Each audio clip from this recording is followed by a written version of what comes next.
In this video, we'll see how to identify root rot in Anthurium and how to save it from root rot. If you doubt your plant roots are rotting, immediately look for these signs. Yellow leaves that start at the bottom of the plant and progress upwards can be a sign of root rot. The yellowing may be accompanied by wilting or drooping. While overwatering is a common cause of root rot, the soil may appear excessively wet or waterlogged, even when you haven't watered recently. The soil may also smell musty or moldy. Healthy roots are firm and white. If you notice mushy, brown or black roots, when you inspect the plant's root system, it's likely suffering from root rot.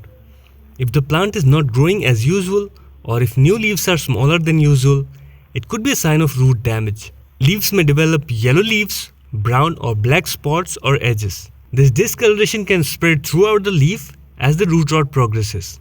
As root rot compromises the plant's ability to take up water and nutrients, you may notice that the foliage feels limp or wilted.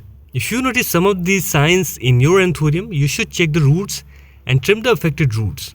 Let's see how to perform this. Gently remove the Anthurium from its pot and shake off excess soil. Be careful not to damage the roots further during this process. Check the roots of the Anthurium for signs of rot. Healthy roots should be firm. If you notice mushy, brown or black roots, they are likely affected by root rot. Disinfect your trimming or pruning tool before making any cut. Trim away any roots that appear mushy, brown or black.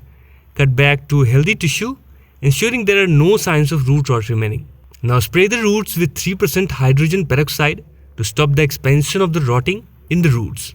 Choose a clean pot with good drainage holes. Fill the bottom with fresh potting mix designed for indoor plants. Place the Anthurium in the pot, spreading out its roots, and fill in with more potting mix around the plant. Spray some water in the pot, but don't oversaturate it because it's already having issue with overwatering.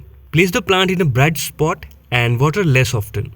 Overwatering is often the cause of root rot. Ensure the plant is not sitting in water and allow the top inch of soil to dry out before watering again. Keep a close eye on the Anthurium for any signs of stress or further root rot. Adjust your watering and care routine as needed to promote recovery. Recovery from root rot can take time. Be patient and continue providing care for your Anthurium, and it may bounce back with proper attention. Hope you liked the information. Give this video a thumbs up and subscribe for more houseplants care videos.